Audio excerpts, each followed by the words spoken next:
Hello everyone, আসসালামু আলাইকুম। কাছে ও দূরে, দেশ এবং দেশের বাহিরে যে যেখান থেকে আমার ভিডিওটি দেখছো, আশা করি সবাই অনেক ভালো আছো। আলহামদুলিল্লাহ, আমিও ভালো আছি। আজকে আমি তোমাদের সাথে শেয়ার করব কাঁচা আমের গোলা আচার রেসিপি। এই রেসিপিটা তোমরা রোদে দেওয়ার ঝামেলা ছাড়া সহজেই বাসায় তৈরি করে সংরক্ষণ করে রাখতে পারো। এখানে আমি 1.5 কেজি আম নিয়েছি। আমগুলোর খোসা ছাড়িয়ে নিয়েছি। পরিষ্কার পানিতে সবগুলো আম ধুয়ে নেব। একটি পিলারের সাহায্যে আমগুলো পাতলা পাতলা করে কেটে নেব। কাটা হয়ে গিয়েছে। এখন এখানে দেব 1 চামচ লবণ, 1 কাপ চিনি, 1 চামচ শুকনো মরিচের গুঁড়া। সবগুলো উপকরণ আমের সাথে ভালোভাবে মিশিয়ে নিব। প্রিয় ভিউয়ার্স, যারা আমার ভিডিওটি দেখা শুরু করেছো, প্লিজ আমার ভিডিওতে একটি লাইক দিও।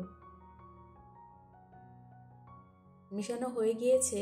এখন আমি আমগুলোকে ঢাকনা দিয়ে রেখে দেব 2 থেকে 3 ঘন্টার জন্য। চুলায় একটি প্যানে দিয়ে দিয়েছি 1/2 কাপ সরিষার তেল, তেজপাতা, দারচিনি, এলাচ। এখন দিয়ে দেব থেতো করে রাখা রসুন। এখানে আমি 2টা রসুন থেতো করে নিয়েছি, বড় সাইজের। রসুনগুলো বাদামি করে ভেজে নিয়েছি। এখানে দিয়ে দেব মাখিয়ে রাখা আমগুলো। হালকা একটু নেড়ে দেব। চুলার আঁচটা মিডিয়াম রেখে আমি আমগুলো ঢেকে দেব। আমগুলো সিদ্ধ হয়ে গিয়েছে। আমগুলো নেড়ে নেড়ে গলিয়ে নেব।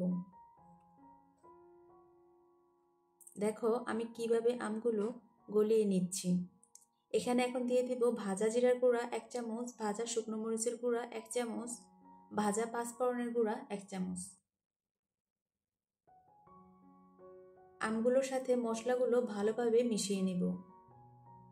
তোমরা বাসায় এই রেসিপিটা ট্রাই করে দেখতে পারো, খেতে অনেক মজা হয়। তোমরা বাসায় এই রেসিপিটা তৈরি করার সময় চেষ্টা করবে আঁশযুক্ত আম নিতে। আঁশযুক্ত আম নিয়ে এই গোলা আচারটা তৈরি করলে খেতে অনেক মজা হয়। আমি বাজার থেকে আম কিনে নিয়ে এসেছি, তাই আঁশযুক্ত আম ম্যানেজ করতে পারিনি। দেখো আচারটা কত ইয়ামি হয়েছে।